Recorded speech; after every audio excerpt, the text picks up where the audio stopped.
If you've just walked in, I'm not Dr. Emma Sandford. Emma unfortunately had a severe migraine today and lost speech and vision, so she thought giving a lecture with the inability to speak properly would be less than desirable. Okay, common eye diseases, not from Dr. Emma Sandford. So Emma has expressed her thanks to Reversal NZ and to Suncourt Hotel. And she says that Taupo was one of the places that she fell in love with when she first came to New Zealand from the UK. So Emma has an extraordinary curriculum vitae in that she's an ophthalmologist, so an eye specialist. So a doctor who's trained as a doctor and then has spent, I guess it's something like 8 postgraduate years after graduation, graduating in the eyes. But then she's gone on and she's trained as a naturopath, so she's a trained naturopath, and she's also trained as a medical herbalist. So her sort of approach to the eyes is quite unique, and I would expect that she's unique in New Zealand and would be one of the very few ophthalmologists who would look at eyes from this perspective. Okay. So she says, why am I here and how did I get here? So she observed that diabetics are eating themselves into more and more trouble. The current dietary guidelines are making us more sick, and also they are not evidence-based. And I would fully support that. You know, this whole idea that saturated fat and cholesterol can make you sick or cause heart disease or eye disease is not evidence-based, and is very slowly being replaced. She raised her concerns but was told to stick to your knitting. And this is one of the things that I see a lot, you know, that specialists, they will say, you know, I'm a neurologist, that's what I do, you're going to have to see a surgeon about that or a cardiologist about that. So everyone's sticking in their lane and not recognising that there are some underlying causes for all of these problems, whether you're talking about the eyes or the kidneys, or we're talking about chronic pain, or we're talking about a neurological condition. So this idea of sticking to your knitting, I think, is actually the wrong approach, and we need holistic doctors who can look at things globally. And Emma, when you do eventually hear her talk, you will recognise that she is one of those doctors. Dare to want more for our healthcare system, think outside the box. A bird's eye view. So that's really saying we need to look at things holistically and globally. And medicine is reductionist. It looks at things, you know, from small pieces, where often we have to look at things from the bigger view. So Emma's reply, conventional medicine wasn't going to move, so she had to. And that's when she began her training in naturopathy and herbal medicine. So this is a concept that we're all familiar with, this idea that surgery and pharmaceutical medicine is really the little bit at the top. And it's not saying that there's no place for it, because if any of us develop appendicitis now, we want a fully functioning hospital and operating theatre, because it's very hard to take your own appendix out. You know, so we're all about empowering people to take care of their own health, but there's just some things that you can't do. Well, with great difficulty you would take your own appendix out, but that would not be safe or pleasant. You know, so there is definitely a role for this. Is it being used appropriate? Is it being used in the right context? That's more of a question. And pharmaceutical medicine, you know, there is definitely a place for medicines, absolutely, but are we using them correctly? Are we using them in the right context? Are we using them when there would be more appropriate approaches? I would argue we are definitely overusing them, and I would suggest that probably only 10% of the prescriptions that are written are ideal. And 90% of the time, we could be managing them in a more appropriate way. Now, again, it's not saying that herbs are going to be the answer for everything either, because even though they are probably more holistic and less focused and therefore more global than the pharmaceutical medicines, again, you're not going to solve everything with herbal medicines, you're not going to solve everything with supplements. You are going to need to use food as your first form of medicine, whether we're talking about the eyes or the kidneys or the blood or any other part of medicine. You need to drink pure natural water, and there's a lot of discussion happening in our community about one particular additive to our drinking water. We need to have a healthy emotional landscape or emotionscape. I don't think I've heard that term before, but I like that, emotionscape. We need to have a functional society, and our land and our soil needs to be healthy. So, and that's a pyramid, because we need to be doing more of that stuff at the bottom, but not discounting the fact that we do need the stuff at the top as well.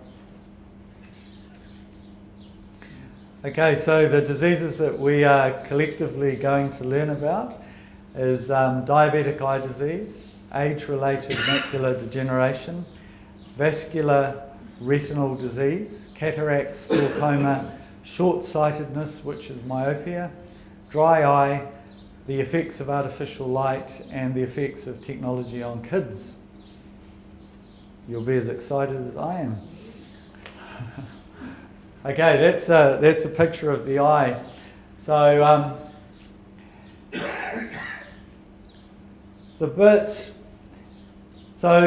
the cornea, that's the surface of the eye that creates the clear surface, and then you come back and you've got the lens, or the coloured part, the iris, which will increase and decrease to let more or less light in, and the pupil sits in the centre. So the pupil is actually just an empty space. The iris is expanding and contracting to let more light in. So when it's dark, you want to let more light in. When it's bright sunlight, you constrict the pupil. And then the lens is what sits in behind. The lens focuses the light that's coming down like that. It focuses it to a point on the retina. So if your lens is not functioning properly, you can't focus it to a focal point, and that's what causes the blurriness. So all of us, I think without exception in the room, will have to have longer arms than they used to when they were younger to read. Is that true? So the lens of the eye has lost its elasticity, so it's less good at bending the light to focus it onto one point on the back of the eye. That's why we need longer arms. So just basically, just to look at that. So the light comes into the eye in a straight line. It goes to the lens, which focuses it onto the back of the eye, and you get a nice clear vision if you focus it well. Now, if the lens has less ability to bend the light, it can't bend it as well, and you don't get a nice clear focus point. You get it distributed over a larger part of the retina, and then you're not getting a clear vision.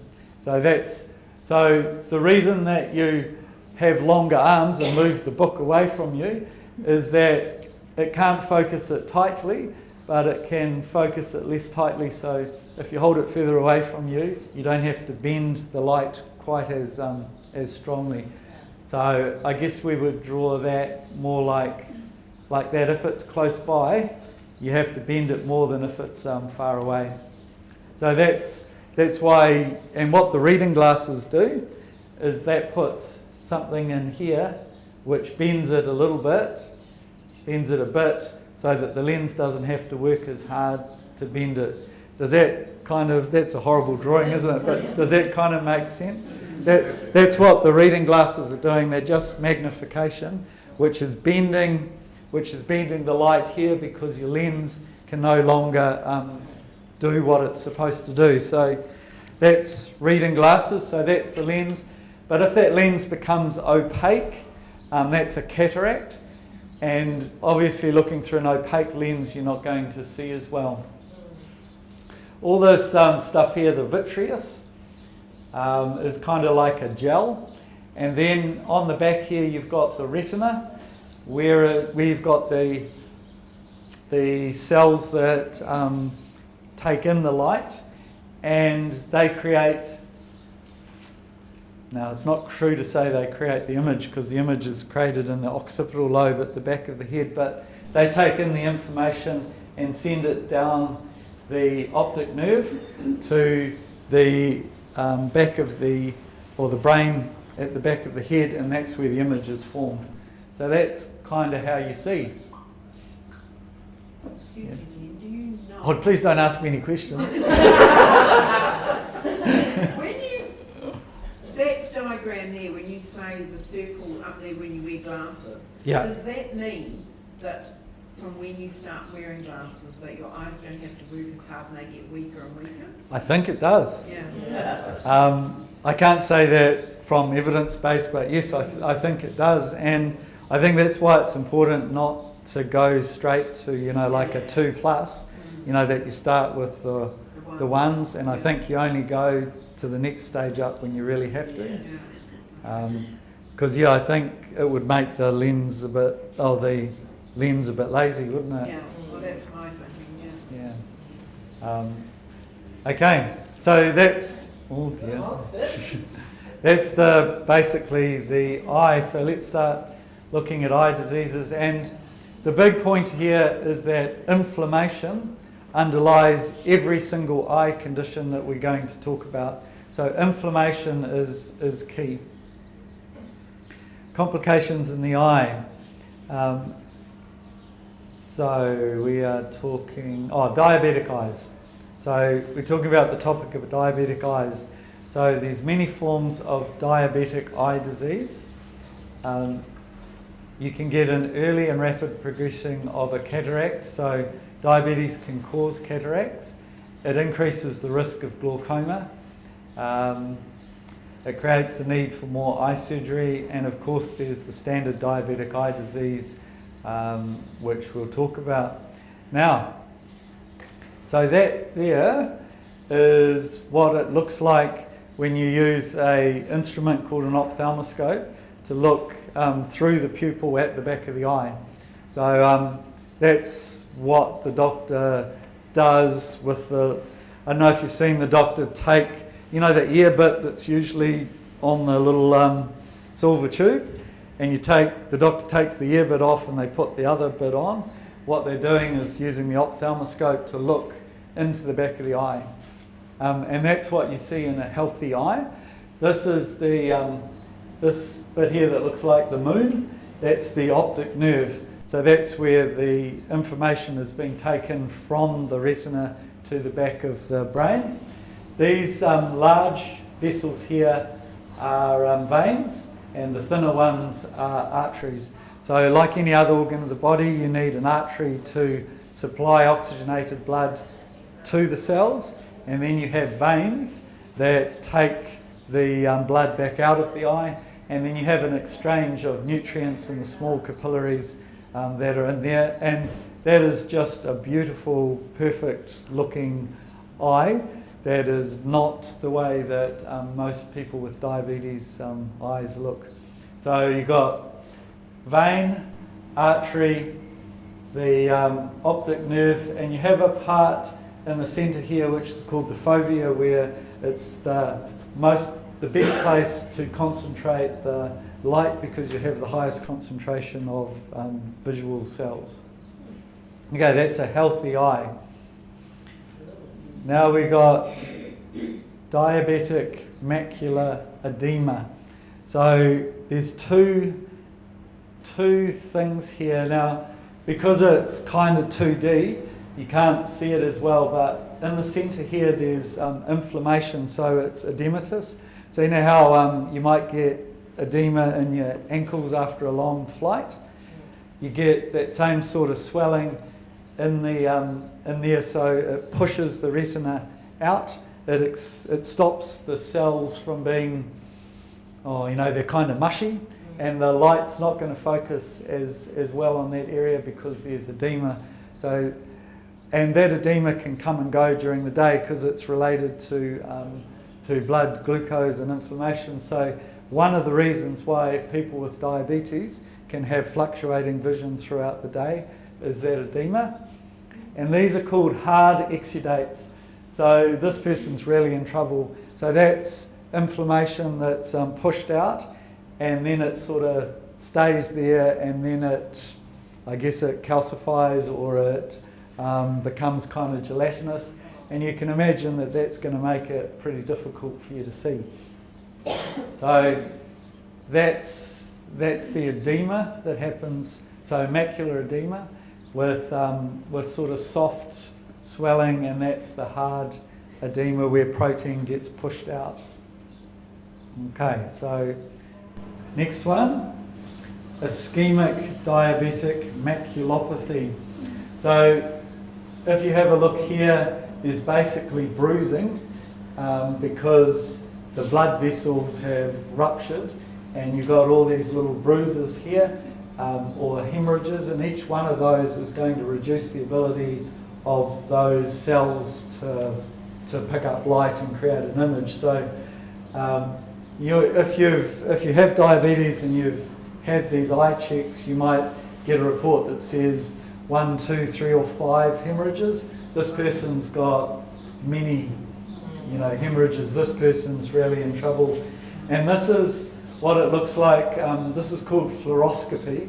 So what they've done is they've put a dye into the arteries, and these areas here that are black, there's no blood supply going to those areas. It's not exactly the same slide, but you can basically see that area there where you've got that big bruise would correspond with that black area where there's no blood supply. So those cells have died. So everywhere that's black, there's no retina left to pick up the image. So you would imagine that this person's probably only seeing 10% of what they used to see.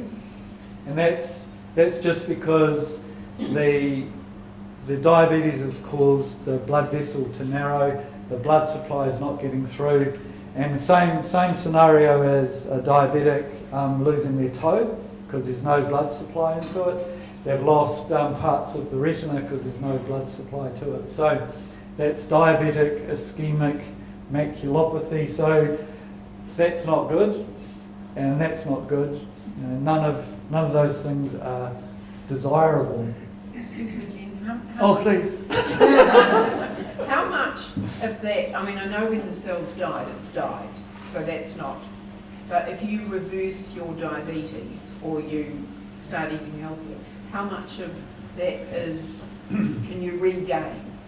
Do you know? I don't think you'd regain any or very much of that. I imagine, like any bruise, you could get some healing. Is it still blood? So some of that might heal. I think up here, I think that's probably completely reversible, but that's not. Yeah.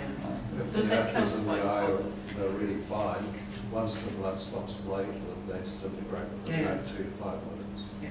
Gosh, 2 to 5. 2 to 5. And there's nothing you can do.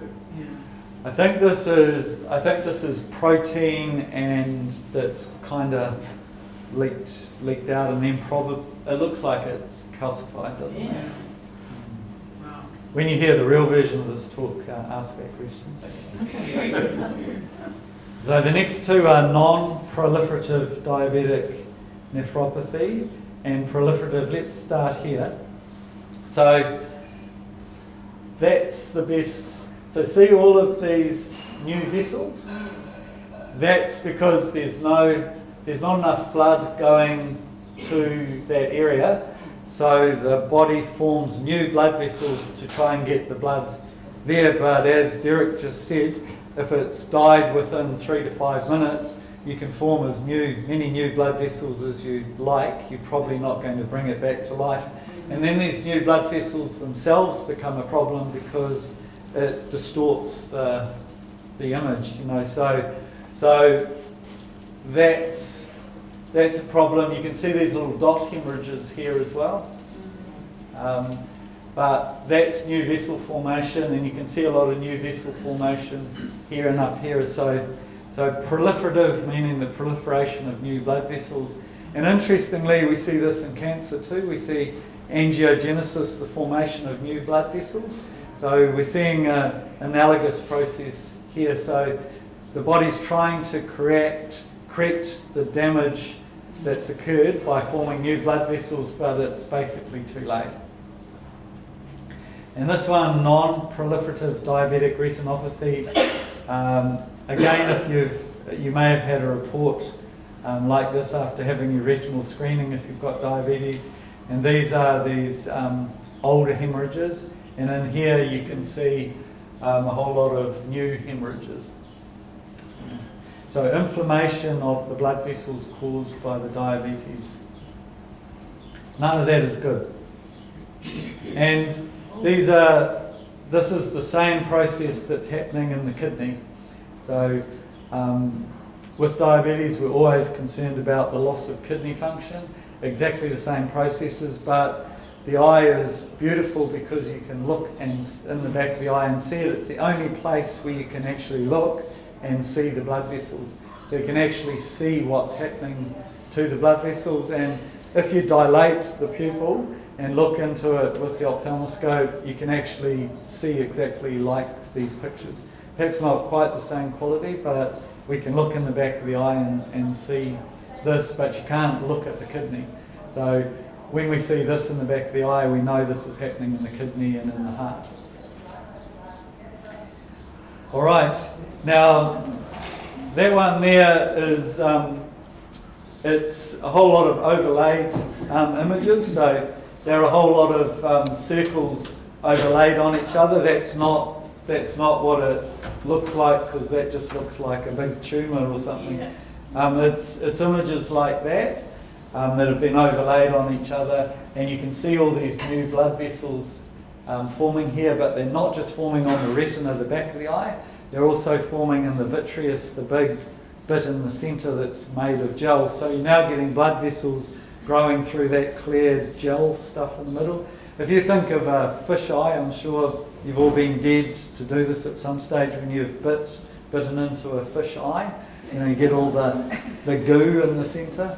It's growing into the goo. So this is new blood vessels growing into the retina, and you can imagine that's going to distort your vision. So the solution: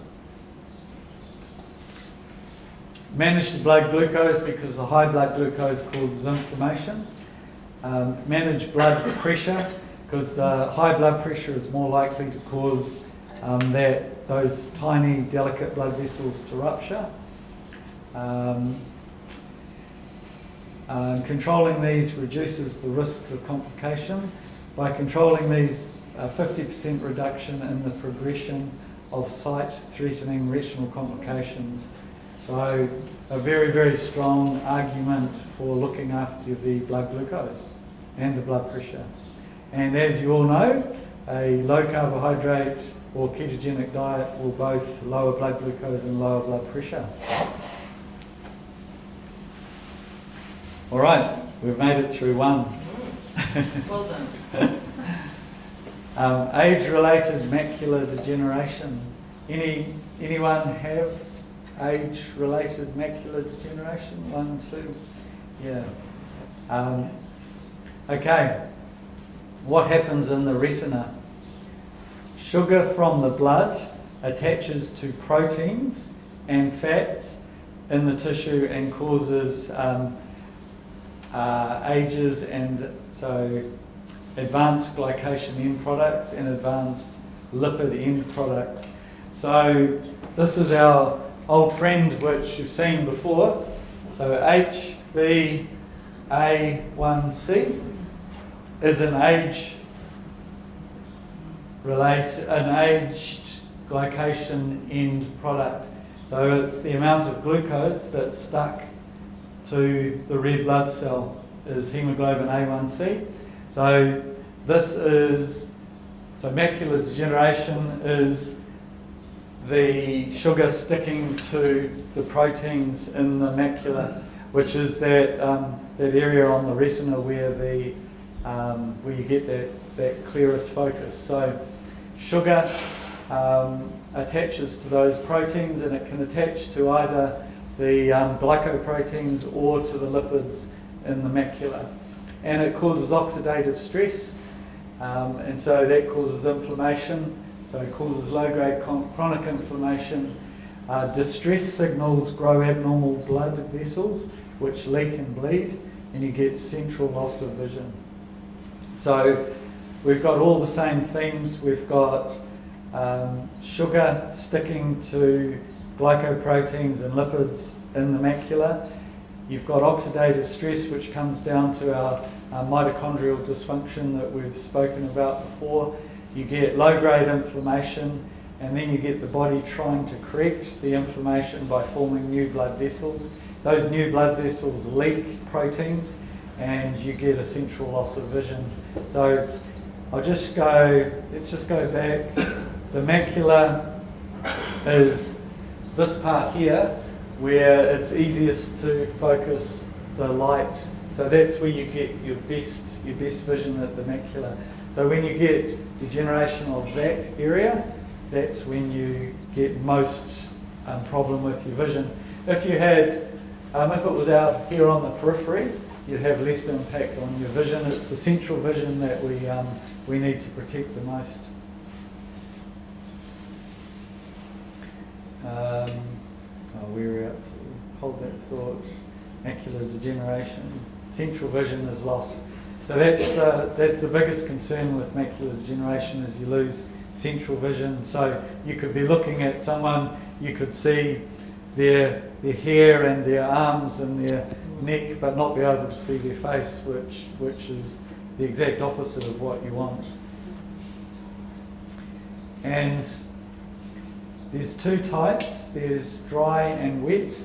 So the dry macular degeneration is on this side, and the wet macular degeneration is because there's edema. So this is a later stage, and it gets fluid leaking out, and it distorts the retina and distorts the macula and makes it even harder to see. And you lose central vision, like that picture there. So you can see the two balls, but you can't see the boy's face. So what you'd have to do is stare at the ball, and then you'd be able to see his face in the periphery. And this is detected using something called an Asler's grid, which instead of seeing straight lines, you see these wiggly woggly lines.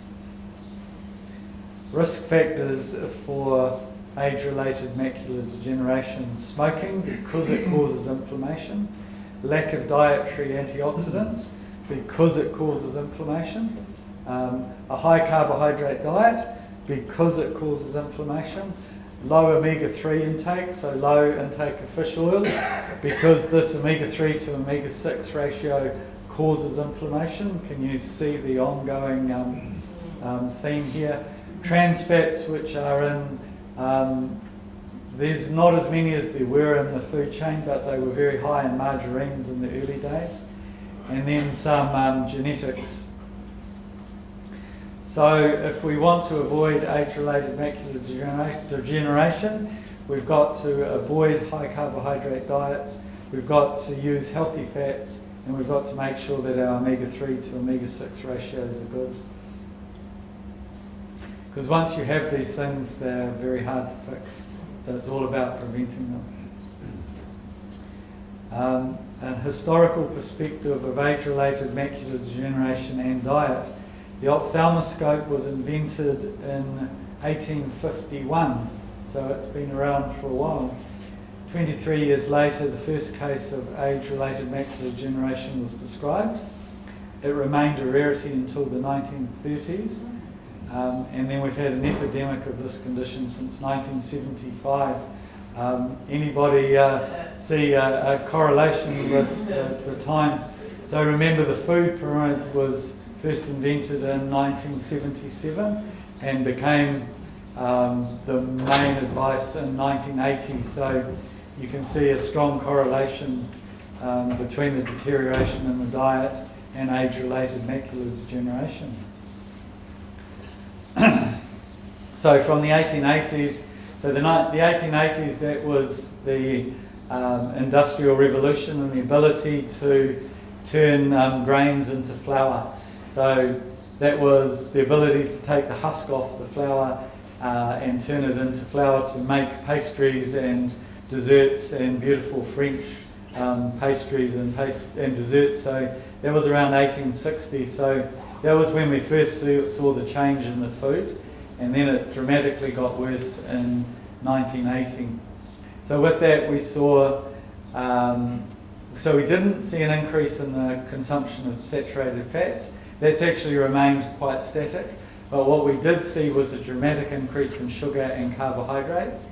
We saw the introduction of these omega-6 polyunsaturated vegetable oils, and within 30 to 40 years we've seen a dramatic rise in age-related macular degeneration, heart disease, cancer and chronic degenerative diseases. So it tells us that there's one single cause for all of these conditions, and that's I think one of the points that Emma was making at the start with specialists all working in their silos. They don't actually see that these are all the same, just different manifestations of the same condition, and that's what we talk about all the time with the gingerbread man slide, with all of those different conditions all being manifestations of a poor diet high in carbohydrate. We're beginning to connect the dots. Vascular retinal disease, atheroma, so atherosclerosis of the blood vessels in the back of the eye. What is atheroma? The accumulation within the artery wall of advanced glycation end products, inflammatory cells, lipids and calcium. Lining cells become dysfunctional and increase stickiness and clots.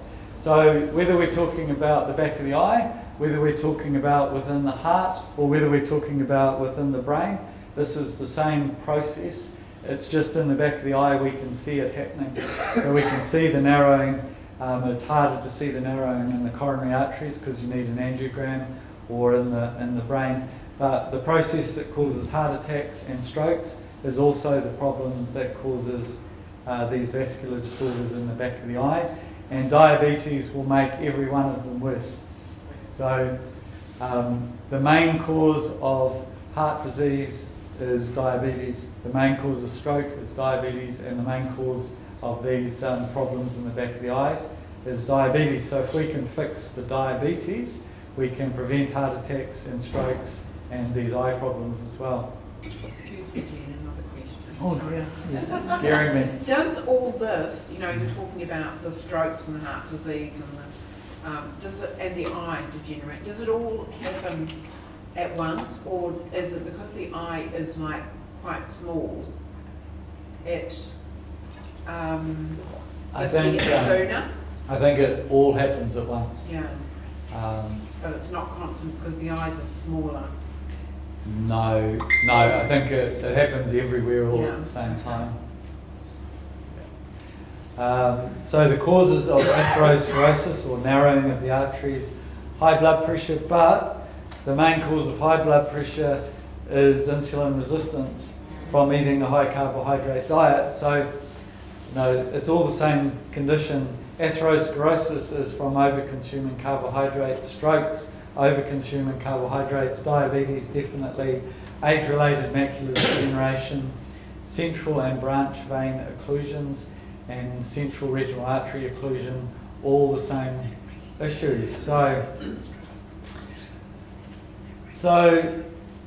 if you block an artery, then there's no oxygenated blood getting to those cells. So here we see this area distal to the artery has died, and that those cells are dead, so they're not going to work anymore. So that, if you're imagining that as an angiogram in the heart, that area in the heart is not getting any blood supply, and that's a heart attack. If this was a picture of the brain, if that area in the brain was not getting a blood supply, if that happened to be your speech centre, you couldn't speak. You know? If it happened to be the part of the brain that controlled your left arm, you can't move your left arm. So this is a heart attack, a stroke, and we're just actually seeing it before our eyes, and we can see it. And then this is a vein, so deep vein thrombosis. So you know, if you get a blood clot in your leg, it can break off and go to the lung. You know, this is an occlusion of the vein, and then the pressure builds up because the blood can't flow out of the eye, and you get damage to upstream from it. So whether you block the vein or you block the artery, you're in trouble either way. Can we see a pattern emerging? Yes, we can. Cataract. So that's the lens just there that focuses the light. If it becomes cloudy, then you're not going to be able to let the light through. So imagine if you put that film over your window. I don't know what it's called. You know, that white film, so that people can't see in. It doesn't let people see in. So frosting. Yeah. So imagine putting a layer of frosting throughout your lens, and that's what a cataract is. And as you know, the solution is to take the frosted one out and put a nice clear new one in, and that's what they do in the cataract operations. So the lens focuses the light onto the retina. When it turns opaque, you can't see proper. Why does this occur? Again, inflammation, oxidation, free radical damage, so same theme. Sugar attaches itself to the proteins within the lens again. There's advanced glycation end products, so same principles happening again. Abnormal cross-linking and misfolding of the lens proteins, clumps and scatters the light. So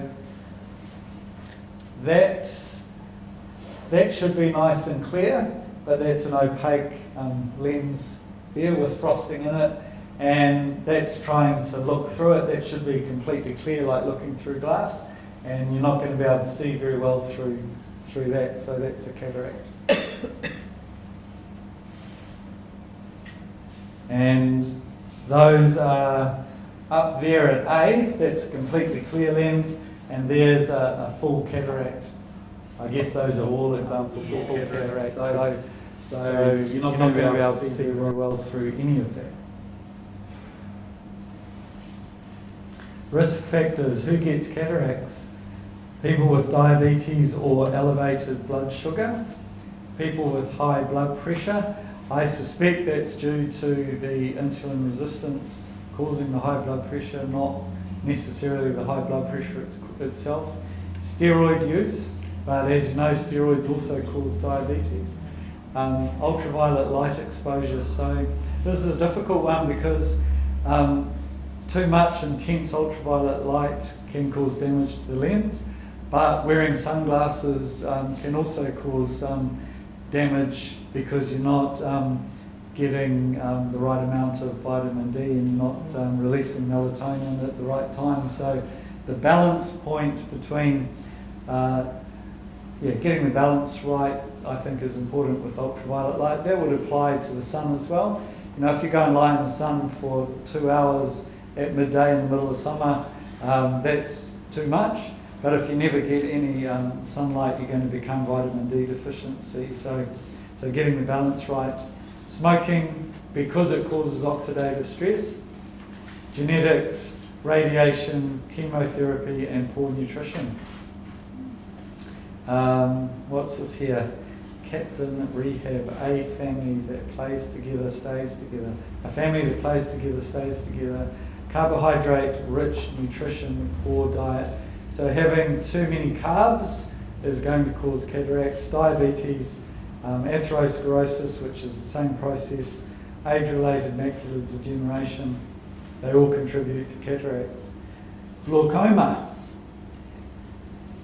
So glaucoma is a condition when the pressure inside the eye increases. So the pressure will be in that area. We'll carry on. It's considered high if it's above 22 millimetres of mercury.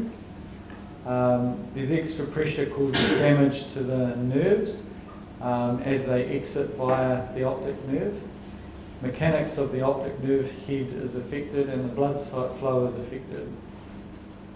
So you lose peripheral vision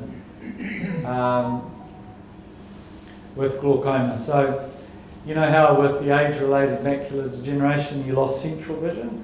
With glaucoma you're losing peripheral vision. So that's what it would look like to lose your peripheral vision. So you can't see the truck anymore. Who gets it and what drives the disease? Diabetes doubles the risk, high blood pressure, lack of dietary antioxidants, high carbohydrate diets, gut dysfunction, so there's our microbiome, being over the age of 40, migraine, 1.75-fold increase. I wonder why that is. Anyone have any ideas why migraine would be linked to glaucoma?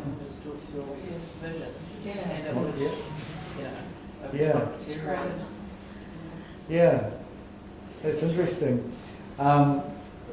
Poor blood circulation, a family history, so 4 times more likely, and caffeine intake. I wonder if, I'm assuming that means the caffeine makes it worse. Oh, here we go. Blood vessels of the body constrict for up to 4 hours.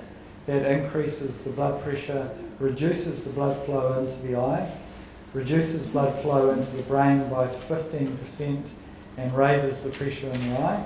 Switching to decaffeinated coffee can prevent this effect. So if you have glaucoma in your family or you're at risk of glaucoma, coffee is not a good idea. But it's a member of the extended high carb family. Are we having fun yet? Are we recognising that it's all due to a high carbohydrate diet? Short-sightedness, myopia. So I always struggled with this, but short-sighted means you can see things close up, but you can't see in the distance. And long-sighted means you can see in the distance, but you can't see close up. So myopia, so short-sightedness, can't see in the distance, begins in childhood, can occur in the 20s and 30s, more frequent in females and more common in diabetics. Consequences other than having to wear glasses, the retina thins and it makes it more likely to degenerate or to break. The subretinal neovascularization and hemorrhage. So you can get new vessels forming in the area underneath the retina, which can push the retina off and cause retinal detachment. So if you think right back onto the back of the eye, if something pushed the retina away, the retina loses its blood supply and it dies. So a retinal detachment is a pretty serious thing to happen. And one of the signs can be floaters. So we were taught in medical school that anyone that has a floater, even though it can be normal, it can be a sign of part of the retina or part of the vitreous breaking off because the retina is separated. So yes, have to be careful. And the shape of the eye makes that more likely. You get cataracts earlier and you can get open-angle glaucoma. Food factors in myopia. The Western diet, foods that release insulin, which are high carbohydrates, refined carbohydrates, and girls, not boys, less nutrient dense. So insulin's a growth factor. So I imagine, I'm just interpreting that, but I imagine that the insulin, which causes the eye to grow in a different way, must be responsible for changing the shape of the eye and causing the short-sightedness. Interesting. Environmental factors near work, especially in children working in dim lighting, lack of distance viewing, so not playing outside. So I guess this is getting into the idea that kids that are spending all their time on their iPads or screens and aren't looking out into the distance, which would be required to throw a ball or go hunting, is going to be a problem. Multispectral wavelength sunlight is protective, so getting outside is good, staying inside on your device is bad. We will presumably have more short-sighted children. The fix: follow the 20-20-20 rule. Take a break every 20 minutes to look at something 20 feet away from you for at least 20 seconds. That sounds like good advice, doesn't it?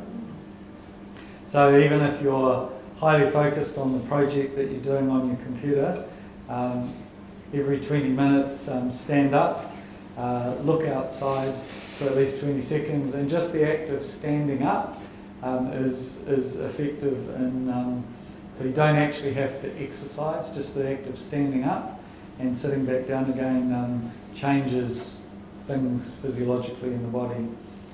Increase outdoor time, especially for children. We wouldn't have had to say that a generation ago. It's like, you know, probably in our generation you got sent out the door after breakfast and told to come back at dinner time, and you spent the whole day getting into trouble and riding bikes and hunting eels and whatever else we used to do. The society has changed dramatically, and presumably that is going to result in more people wearing glasses. Increase outdoor time, use proper lighting, and use traditional low-carb, nutrient-dense foods. Short-sightedness, another carb cousin. And then dry eye disease. So blepharitis, which is inflammation of the lower lid. Anyone have that? My husband does. Yes. Gland dysfunction, and then the demodex mite, that looks interesting. And dry eyes, aqueous deficiency. So dry eyes is a really common problem as you get older. It means I guess everyone gets dry eyes to some extent. Aqueous deficiency. So that's the tear film. This bit on the outside is more of a lipid layer. Then you have the aqueous layer, and then you get to the surface of the eye. Making sure that you have healthy fats in your diet, I imagine, would be one of the key components to a healthy lipid outer layer. Healthy lipid glands in the lids. Rapid tear film breakdown. So if it's too liquid and not fatty enough, then your tear film breaks down quickly, and that leads to dry eyes. I'm not actually sure of the interpretation of that picture, but it's pretty.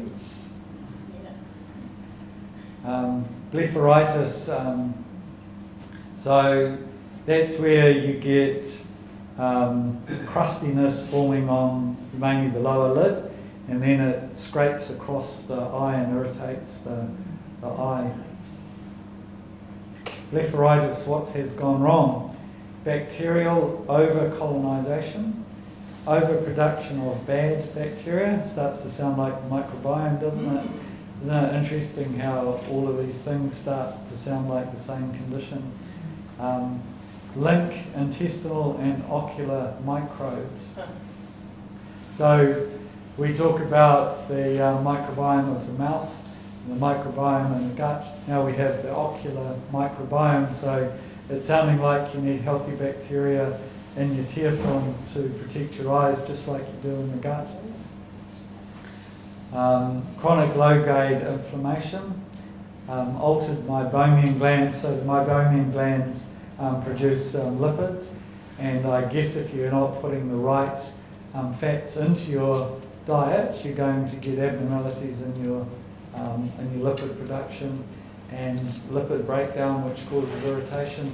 So I would expect, I imagine that Emma might go on and say this, but I expect a diet which is low in carbohydrate and high in healthy dietary fats is going to contribute to a normal lipid. And meibomian gland dysfunction. So that looks like the glands are pushing, excreting long lines of thick stuff instead of nice individual droplets of lubricating solution. They're pushing out that stuff. It doesn't look good.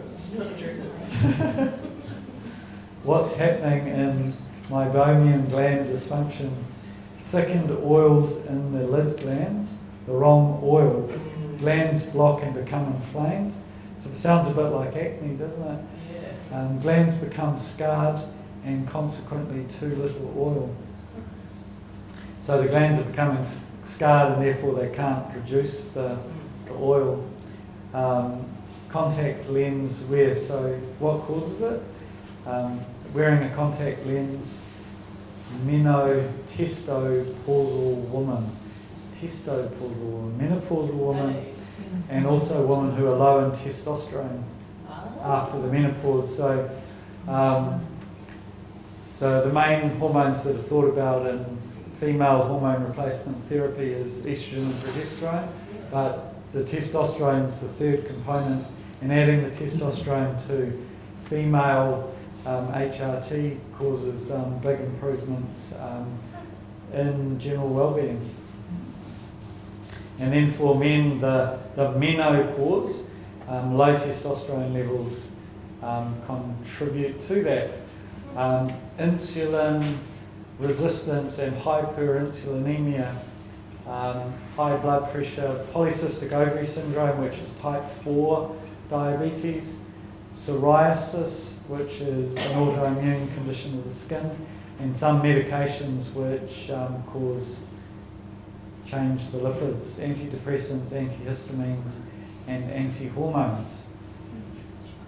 Demodex mite, a common parasite or mite inhibiting the hair follicle and the sebaceous glands, causes blepharitis, which is inflammation of the eyelids, chalasia, which is meibomian follicles where the glands get blocked but they continue to produce their stuff and it gets stuck in there, very similar to a pimple.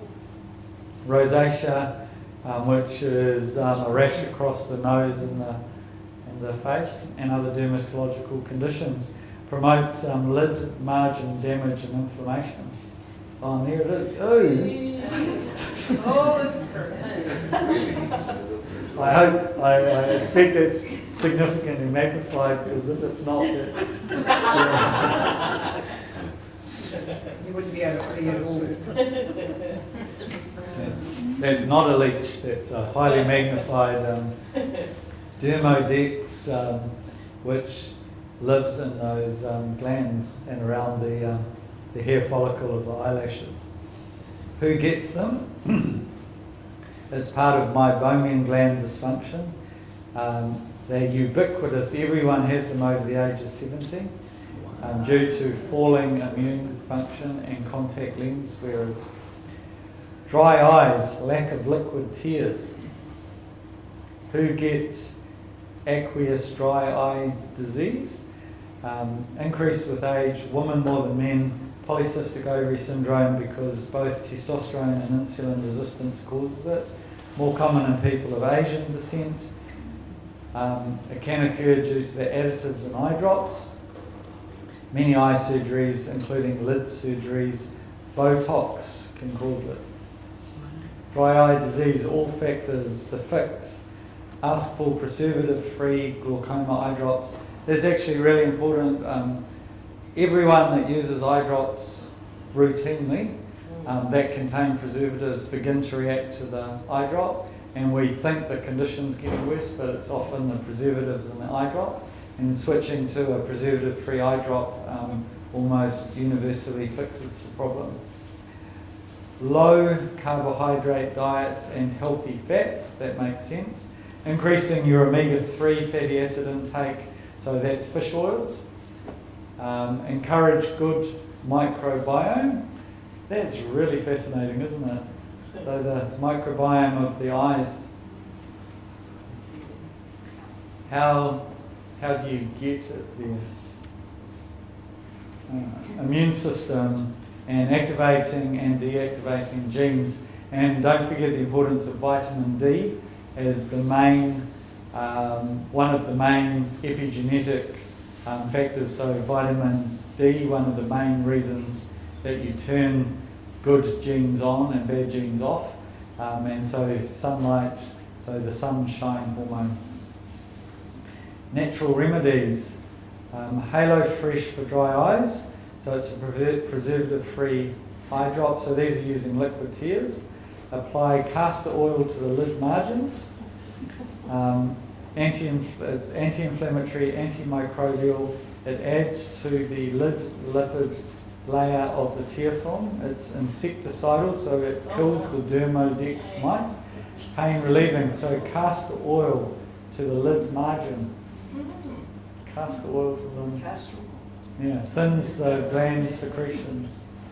The dermodex mite, wash with tea tree oil and insecticidal medications including ivermectin. Look at that. Someone tell me something that ivermectin doesn't fix. They're natural. Sandford et al. So that looks like Emma's doing some research in that area. Okay, it's time to admit the soapbox. Speaker's Corner, Hyde Park. Free speech, open platform. Everybody is welcome in our discussions. Meet the whole high carb family. Metabolic syndrome, type 2 diabetes, the macular degeneration, atheroma, so that's your heart disease, strokes, and the eye problems we looked at. It's a factor in cataracts and dry eye disease, glaucoma, and short-sightedness. Chronic degenerative diseases, Alzheimer's, type 3 diabetes, depression, and Parkinson's disease. So this is the same point that's being made by that gingerbread man slide, that virtually all of these chronic health conditions, now including the eye conditions, all relate to the overconsumption of ultra-processed food and sugar and crap food. Right, so the modern Western diet, so the modern American diet, modern Australian diet, modern Aotearoa diet, it's the same rubbish.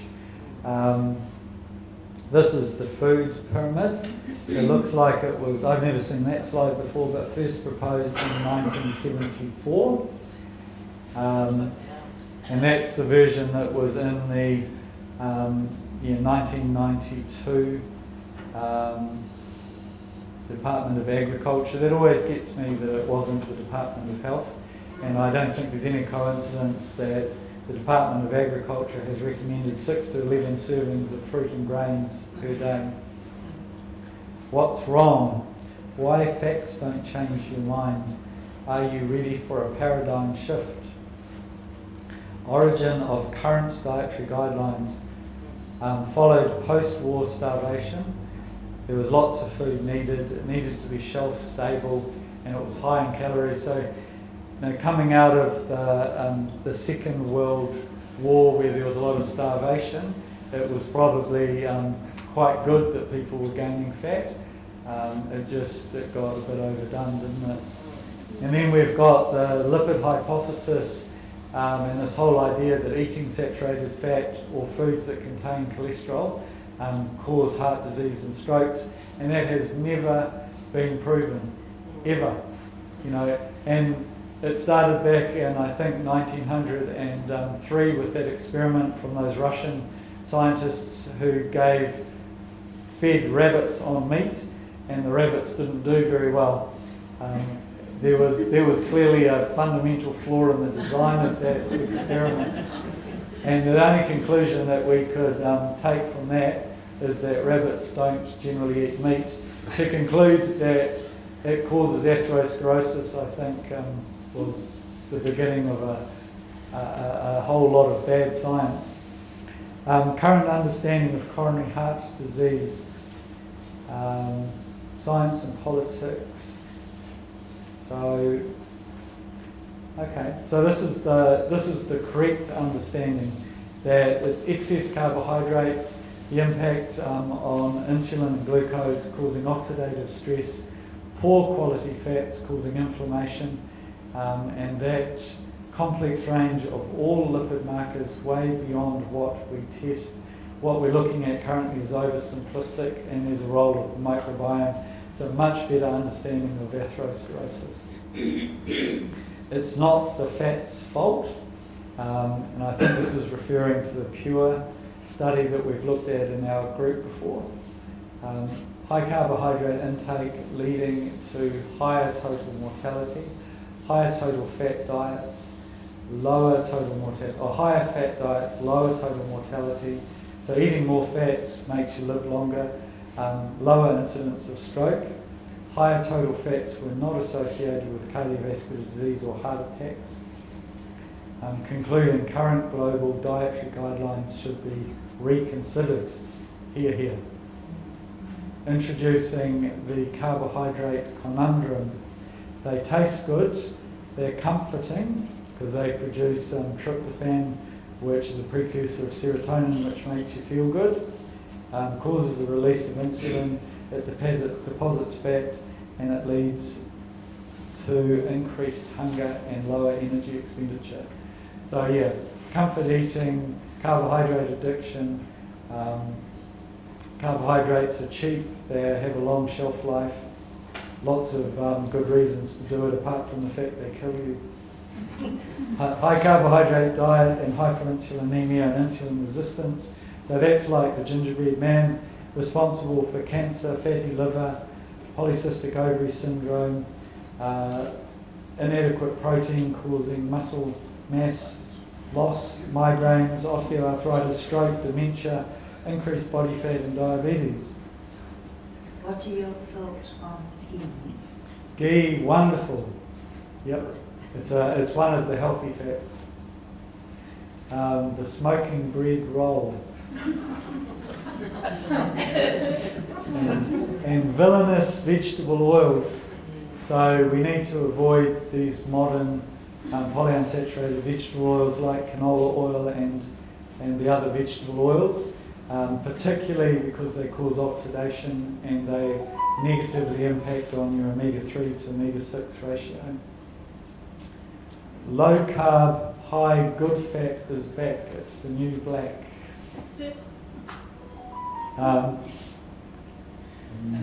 We'll have to ask Emma the point that she's making. Big rear ends. Big rear ends are back? Okay. And I guess the point of that is that when you're storing fat in that area, it doesn't have a negative impact on your health. It's when you're storing it around the liver and as visceral fat that it's a problem. I think is one of the points being made. So is that the same person slimmed down? Is that what it is? Anybody? Someone with button part. Oh, Yeah. But okay. it's trendy now to have a big part. They go and get surgery done to Yeah, get it that's done exactly. like that. Right, It's that's like actually- trendy. Yes. Yeah. Oh, is this one? Oh, So I'm feeling increasingly out of my depth in this presentation. Just turn on the Kardashians. We'll move on from that. What is this saying? Swedish update, Swedish Council on Health Technology. Our deep-seated fear of fat is completely unfounded. We don't get fat from fatty foods, just as we don't turn green from green vegetables. Good point.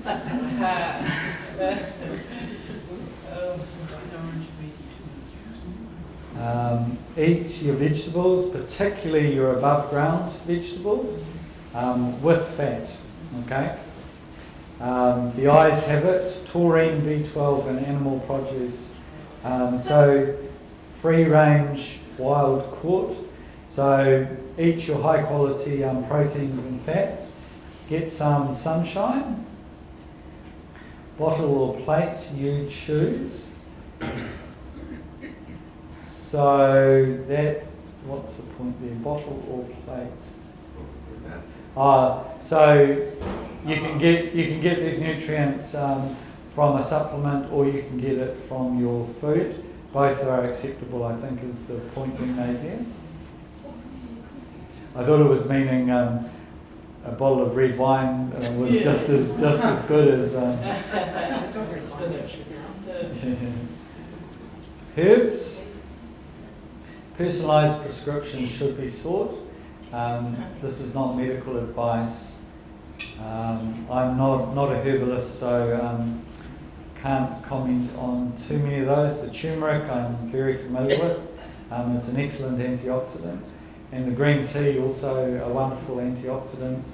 I'm not an expert in herbal medicine. So how much turmeric should you use? Is it? How much turmeric? Turmeric, yeah.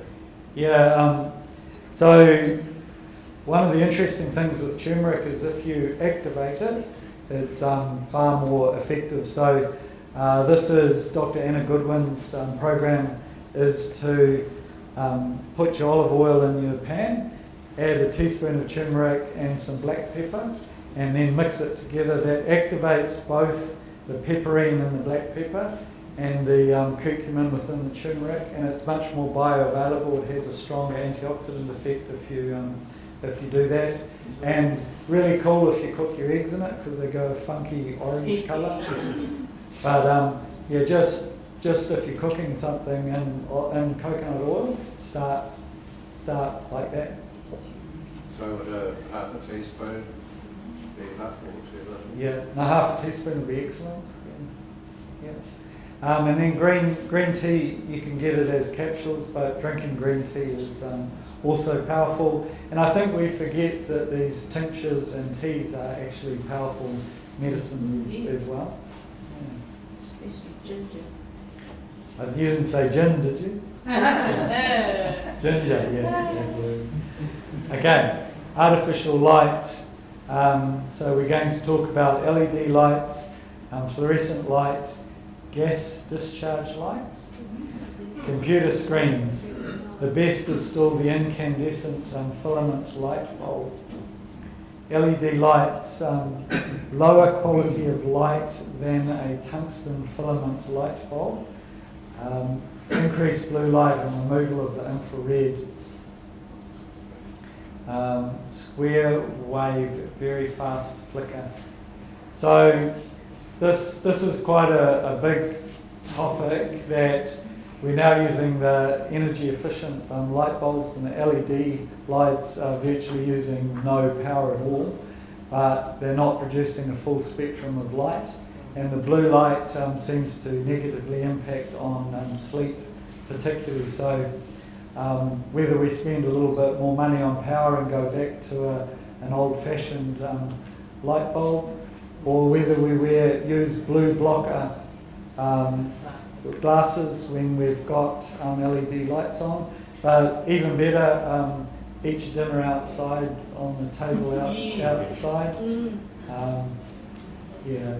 So there's a lot of developing science. Also some really interesting science around the infrared, and that infrared, even if it's not directly contacting your skin, still seems to have an impact on mitochondria and energy production. So being outside, even when you're clothed, still has a positive effect. It's not going to cause vitamin D production, but the infrared still has a positive impact on mitochondria. Problems associated with these new light bulbs: migraine, other headaches, eye strain, seizures, malaise, and impaired visual performance. LED photosensitive epilepsy. So 5% of epileptics, especially children, and it's related to the frequency of the flicker. The UK government has announced an independent review of LED light bulbs. While there are clear safety, security and economic benefits associated with the use of LED lights, the scientific evidence based on its adverse effect is less advanced. The government is going to investigate that. And then kids and tech. We I don't think have any ability to predict the impact that this is going to have on society, but it could be way, way bigger than we expect. And it will affect the eye as well, so it can cause the short-sightedness and the need to wear glasses. The blue light increases eye growth. That's interesting, so myopia. Screen time and myopia, the science is equivocal. Decreasing blink rate, so it leads to dry eye. And lack of exercise of the visual apparatus and the lens. Kids and tech, the whole child, worse executive functioning and academic performance, reduces interaction between the carer and the child, affects language development, social and emotional growth, obesity, sleep disorders, mental health conditions, depression, anxiety, obstructs the ability to interpret emotion, fuels aggressive conduct, harms one's psychological health and generally. The fix, setting boundaries on the use of screens, utilising parental controls, demonstrating good screen behaviour yourself. My own thoughts, play and get outdoors. Now that's a novel idea, isn't it? I wonder if kids nowadays would actually ask, what are those children doing? Why are they doing that? Is that some sort of a game?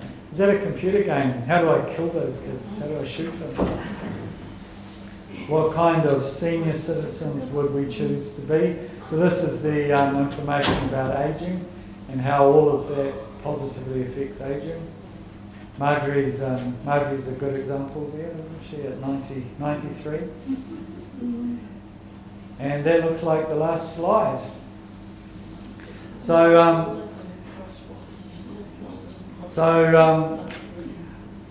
I reckon we... Can I ask a question? No. Different person asking. I just want to know, how would you get tested for those things that were the slides at the beginning to find out whether you had any? All of those things will be tested in a standard eye exam. So just a standard exam at the optometrist. Okay. Thank you. So, yes? There's been some amazing studies on blackcurrant in New Zealand for eyes. For eyes. Yeah. Cool. Oh, really? That makes sense. It'll be particularly the antioxidant effect, I would think. Yeah. So we made our way through that. One of the coolest things I ever saw is that Louise Schofield and I were talking after each other, and we ended up with the same topic. And I said to her, "Oh, this is dumb. You just take over halfway through my talk and do my talk, and then everyone can go home a bit early." And so she didn't know what my slides were. She didn't know what my topic was. She just put up the first slide and she started talking, and she talked all the way through my slides, having no idea what the next slide was going to be. Never missed a beat. I thought that was extremely cool until the last slide I had was a picture of Gollum.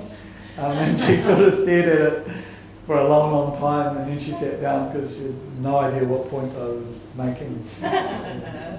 So I think we made our way through that.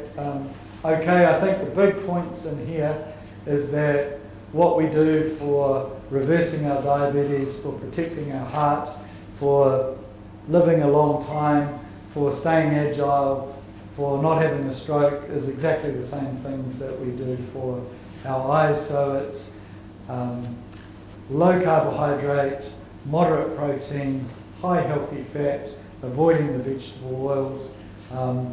If you don't think you're getting a full range of nutrients from your diet, consider supplementing.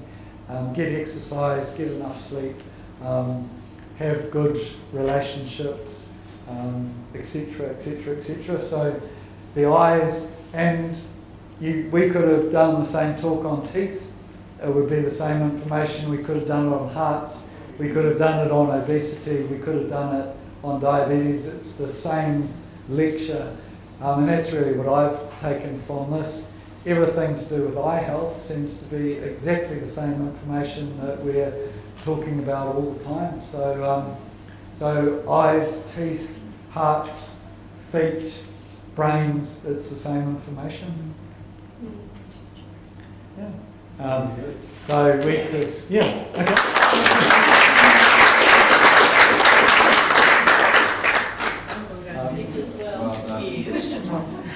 I actually reckon I did well too, because I didn't even really get a chance to look at the slides beforehand too. So, and I'm certainly not an ophthalmologist. So, You could breeze through the opticians. yeah, do you think I could pose as an ophthalmologist now? Not really. Yeah. Anyone like to make any comments or? The castor oil. Yeah, castor oil. Castor oil was very interesting. I'm actually using it on my eyes. Don't go pouring it in your eye. Right. You close your eye and rub it on your lids and underneath before you go to bed. But apparently it penetrates deeper than any oil Right. can penetrate into your body. So Aloe vera's not bad either. There we go. So the comment was the castor oil is very effective. Don't get it in your eye. Close your eyes and rub it onto the lids. You just And- rub it on like that and underneath. And it penetrates through the skin as well. Yeah. And a comment from behind it, aloe vera works as well. I use castor oil as well. So I use what, castor oil as well, but it needs to be unsulfured. You buy it in a glass bottle, Right. and it needs to be the other thing. It's got to be unsulfured, unprocessed. Right. Exactly. So where do you get that from? you can get it at the chemist, yeah, or you can get it from. There's a place in Auckland that I get it from. So why do they add sulphur and other? Well, I think it's where do they take the sulphur out? That'll be a preservative, wouldn't it? Yeah, probably, yeah. And that's not good, around your eyes. So what And in other, a glass bottle, it's not absorbed, because it's an oil, a fat, it absorbs the plastic. So needs to be in a glass bottle because it will absorb the plastic. Hexane free. so what other benefits? Castor oil, say if you digest it, what benefits does castor oil? Taste horrible. It's sorry, I don't know your name. It's like Margaret was saying over there. It's highly absorbable. And if it's very good quality, then your body absorbs it faster and uses it more efficiently, more effectively. And it's got like omega-3s. Right, okay. Because I've heard rumours that it's supposed to be good. Yes. Same as, I think it's good for wrinkles and things too. I know I've got more wrinkles than I had. Having an injection in the eye or having laser. So I think, again, this will be outside my experience, but they're used for different conditions. So the injections in the eyes are used for the macular degeneration, the lasers being used for the diabetic retinopathy. So being used for different conditions. Yeah, well, I've had 18 months of injections in my eye every 6 weeks. And then, next month doing laser into it.